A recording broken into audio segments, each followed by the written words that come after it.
is a recording with Rev Timothy Tow, Ascension number 002007 Reel 4. Rev Timothy, you returned from America to Singapore in 1950.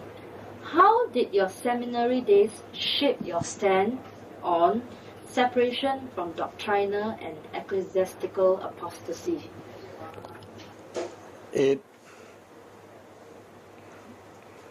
greatly affected, in fact transformed my understanding on such ecclesiastical stand through my study in the seminary in Wilmington, Delaware. So much so that I joined the International Council of Christian Churches, which arose in opposition to the World Council of Churches, the ecumenical movement, and the ICCC, the International Council of Christian Churches, held its second Congress in Geneva, Switzerland, August 1950. So on my way back, after graduation in May, I worked a little while in the ICCC office, and then by August I left America for Geneva to join at the Congress as an observer from Singapore Church. And by the request of my mother church, which was the Teochew Seminary Life Church, Prinsep Street, by their request, I was ordained in Geneva, in the city of John Calvin, as a minister of the gospel by 24 Bible Presbyterian American pastors. So you can see the close link between me, a young graduate, but ordained by them. So I came back filled with the spirit of the ICCC. That is the deeper connection. And this was effected by Reverend Kwek Kyok Chiang. He was an interpreter of the Chinese Secretariat in Singapore and an elder of our church. In fact, he brought the letter of request representing the elders of Life Church, Seminary, and he was present at my ordination in Geneva. So this stand on separation from doctrinal and ecclesiastical apostasy, can you elaborate on it for a layman who is listening to your tape? The World Council as well as the International Council were both inaugurated in Geneva. Were both inaugurated in Amsterdam in 1948. The World Council of Churches represents what is today known as the ecumenical movement, and the word ecumenical in Greek means all of the inhabited earth.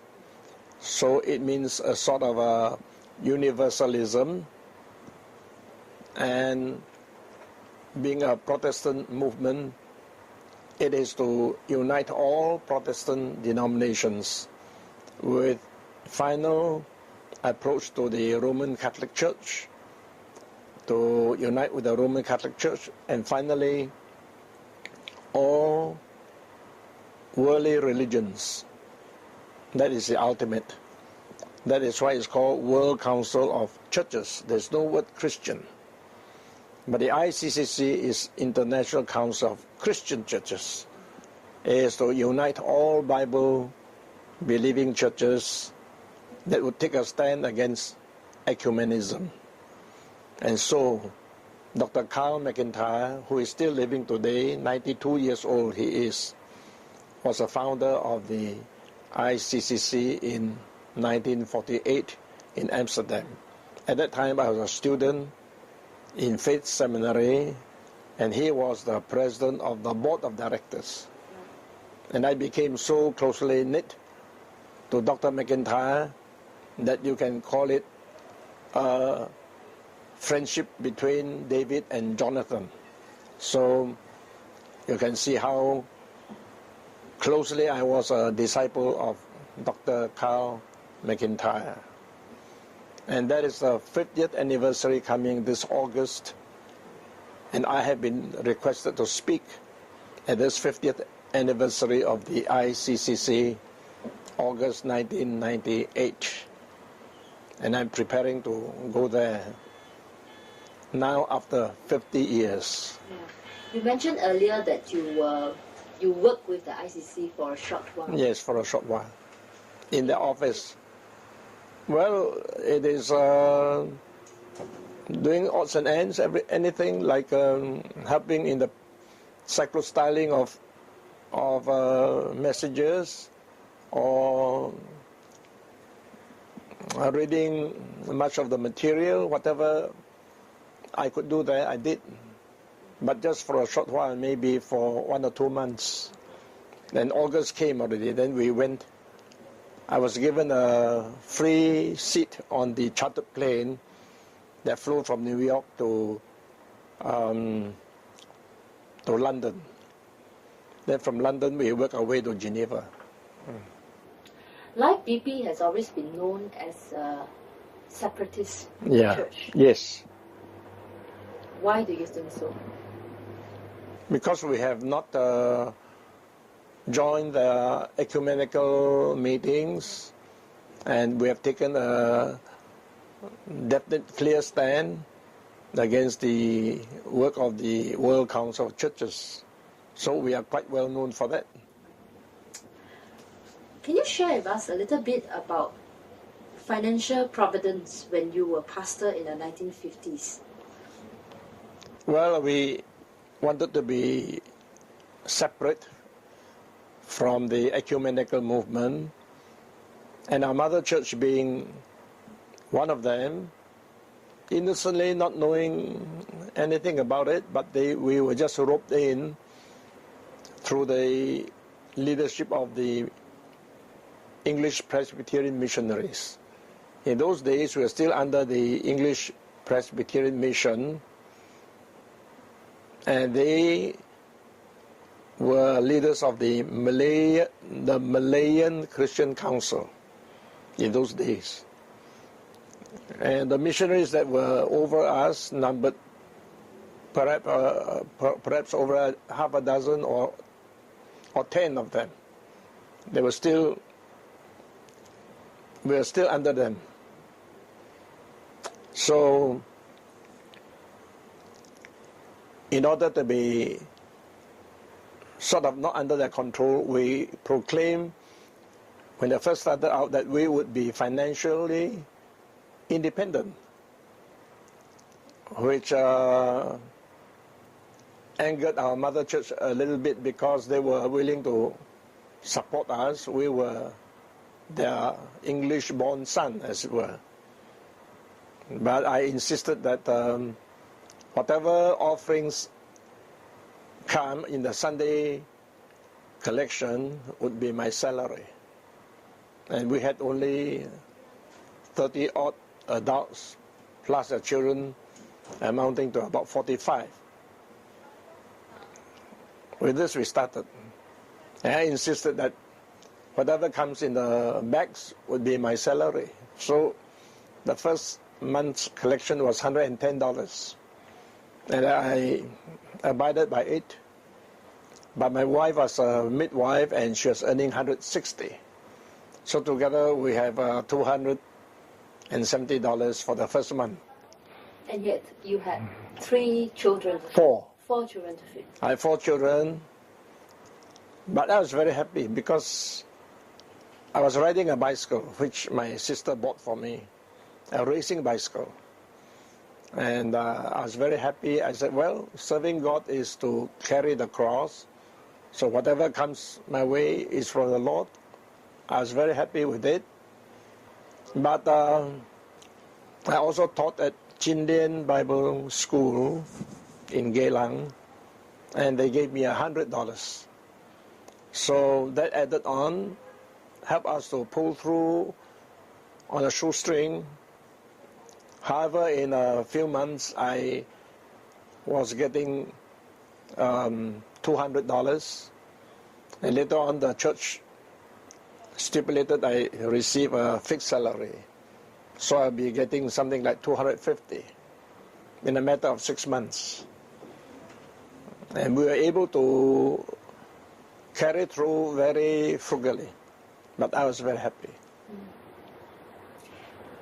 When your church separated from your mother church and you started the Life BP Church, what were some of the things that you first did to organize the church together? We did not become a BP church until 1955. Because in the meantime, we still belonged to the mother church, and we worked very closely with the mother church. In other words, I would be interpreting for the mother church whenever there's a foreign speaker from English into Teochew. And sometimes I would speak in our Chinese service. As a matter of filial piety, you may say, we actually belong to our mother church, and so we were very closely knit together. And we have a very good rapport with each other, but we split in 1955 after several years of going to the Synod to overture that we separate from the World Council of Churches. Of course, we got defeated. We had about 15 votes against about 46 or 50 votes. So that's the situation. How did this come about, and how painful was it for you to be separated from the mother church? We came to a head in 1955, but we still worship in the same church with our mother church for 12 years. Although we separated and we call ourselves BP, the mother church also did not care very much because we were still with them. And we began to attain financial independence. In a matter of 2 or 3 years, we were quite all right. Yeah. How did you organize the English section of Life Church? We had what they call borrowed elders and deacons from the mother church. They sent 1 or 2 elders and 3 or 4 deacons, and then we elect our own deacons. So that was the beginning. But later on, as we grew older and so forth, there came a clear line that those who would like to stick with the English service will now resign from the mother church and be full elders and deacons with our newly born English service.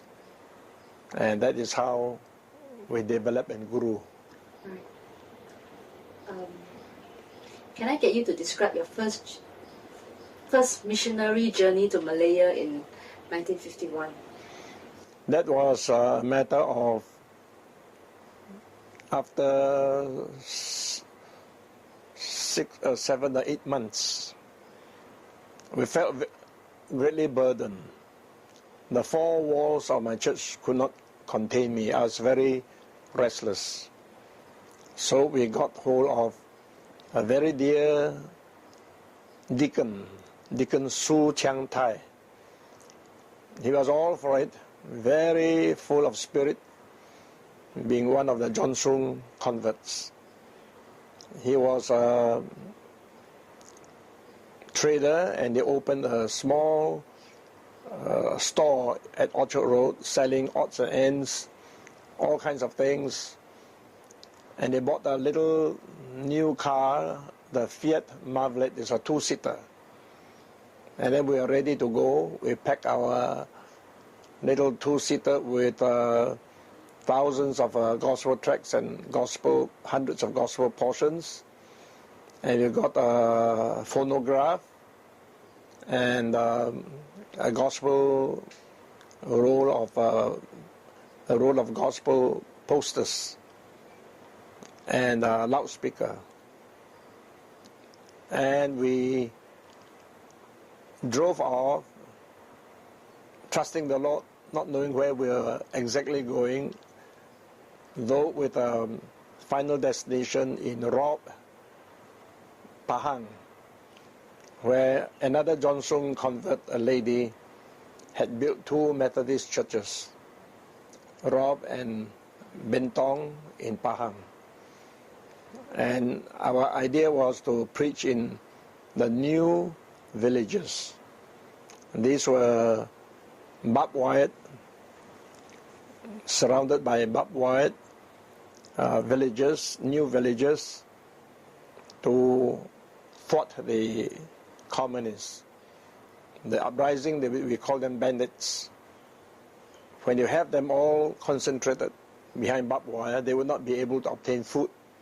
But if they live in the jungle area and in a rural area, they can easily find supply. But in this way, they were kept from getting supplies. But this helped us to preach the gospel because the people are concentrated. So I go there and put up a gramophone, gospel songs, and attract the children and the crowds together. They will preach, and then we give out tracts and gospel portions, and then we go to the next village. One day we covered 2 such villages, and one session would take about 2 hours. And if it's two villages, it's 4 hours, but then travel in between and makan and all that. How did you plan the trip? And why Malaysia? Well, that is the only place we could evangelize by just driving across the causeway. And there are so many Chinese in Malaysia. And all along we went, we didn't speak English, we spoke in dialects, whether it be Hokkien, Hakka, Cantonese, Teochew, these languages we were conversant. Did you have any obstacles with the authorities? No, not at all. They are very happy. The authorities were the British Army. When we went there to preach the gospel, they were more than happy because we were bringing something good to the people. And in fact, on the way we met Kenyan soldiers. And if they don't smile, don't see them. It's so dark. When they smile, their teeth reveal themselves. So we went by way of Fraser's Hill, where Sir Henry Gurney, the High Commissioner for Malaya, was ambushed and killed. We went through that region too. Did you specifically plan your traveling route? No, we just went along as time and opportunity avail. Then we stopped at one village. And so the first village we stopped was Tampin. But the interesting thing is, after preaching in the new village, we came to the old town to find a hotel. Usually you pay only $5 per night. They call it a boarding house. But lo and behold, we came and met an old friend, and he had migrated up there since during the Japanese occupation, and he opened a dispensary He was a nurse, male nurse in Tan Tock Seng Hospital. And he's another Johnson convert. So when we were walking along the 5-foot way, he accosted, "Hey, how is it you're here?" And then we said we came preaching in the new village. We are now finding a place to stay in Tampin, the old town. He said, "Why? He said, you must come and stay with us tonight." So that's how we found shelter. We also had a series of Holy Land slides, about 120 slides, because Reverend Quick and myself had visited the Holy Land 1950 on our way back to Singapore. So I had these slides to show to Christians, and they were very happy. They got their friends. So that night we had about 20 people and showed the Holy Land slides while we enjoyed their hospitality. And the next day we went along and we came to Seremban.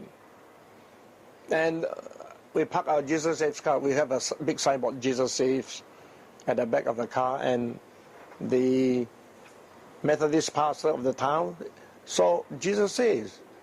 Someone is staying at this boarding house upstairs. So he came up and he saw me. "Oh, you are the famous American returned pastor. You cannot escape not preaching in my church." So it was a Saturday, so the next day, Sunday, I preached in the big Methodist church in Seremban. Then he said, "Oh, we got a small church in Mantin, 10 miles down. You are sure to preach for us."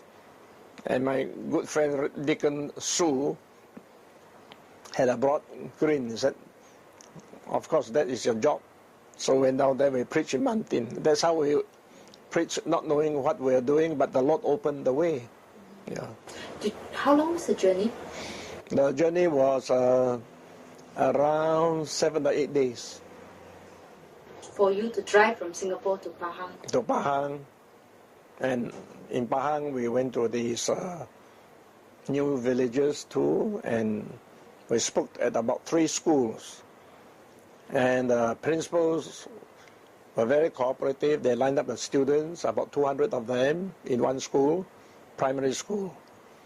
So we preached to them and sang to them. After that, we gave them Gospels of John portions. And that's how we went along. Then we met the Kenyan soldiers in Bentong, and they wanted to see the slides. So in the evening, we showed the slides. They were very happy. These soldiers are mostly Christian. You know, Africans, a lot of them are Christian. So we spoke in English. What were the response of the villagers like? Very happy. They did not oppose. At first I thought that we were selling Tiger Balm because it made a lot of noise, the music. But then they saw we are preaching the gospel.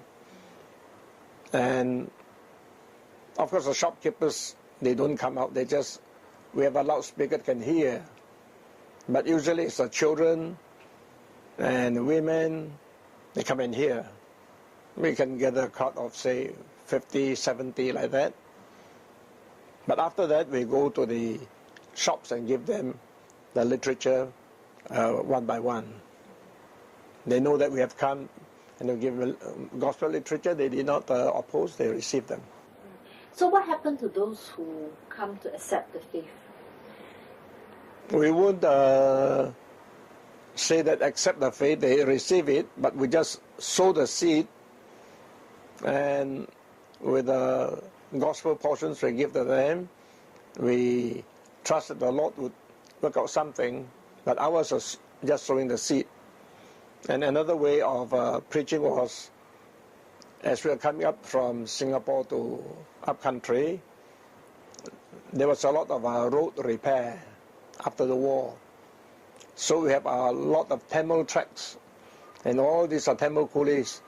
We do not have to stop. Just when they get near to where they are repairing the road, we just throw out one watt of Tamil gospel track, and they all go and pick. And that's our job. How did the second missionary journey differ from the first? The second missionary journey From the first, it took us over 2 weeks because we went up to Alo Star, to Kedah. And on the way, as we passed by Penang, we went to join the Chindian Bible School and the Evangelistic League. These are the followers of John Sung. They had a Bible camp up Penang Hill. So we went there and joined them for a night. And with Christian fellowship, and also report to them the work which, of course, they readily received, plus showing the Holy Land slides, which they enjoyed. And then we went on up to Alo Star. There's a Baptist church there. We preached in the Baptist church. And along the way, we stopped also at some of these towns and new villages. Yeah, Alo Star and in these new villages. Do you have encounters with Muslims? No, we just tackle the Chinese. Reverend Tow, what happened to the flock, as in the church members, when you were away on such missionary trips? There was no problem because it's a short while, 1 week and 2 weeks. And in my absence, we always got some preacher to take over on the Sunday pulpit. But we did not merely have these 2 trips. We went several times on the East Coast. And we went up to Endau. Along the way would be Kota Tinggi. We also preached there. And then Jamalwang and Mersing and Endau. So we have got 4 or 5 villages or towns along the way we also evangelize. And as a result of that, we got hold of Jamalwang for an American Chinese girl. Her name is Adeline Cha, whom we contacted in Geneva at a conference. And she wrote me, said, I feel called to Singapore. So we let her to go to Jamalwang, where she established a mission.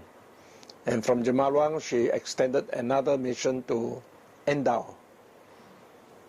And Endau is still going on, but Jamalwang has sort of become defunct. And we went to see the British administrative district officer in Mersing. Endau, this Jamalwang is under Mersing.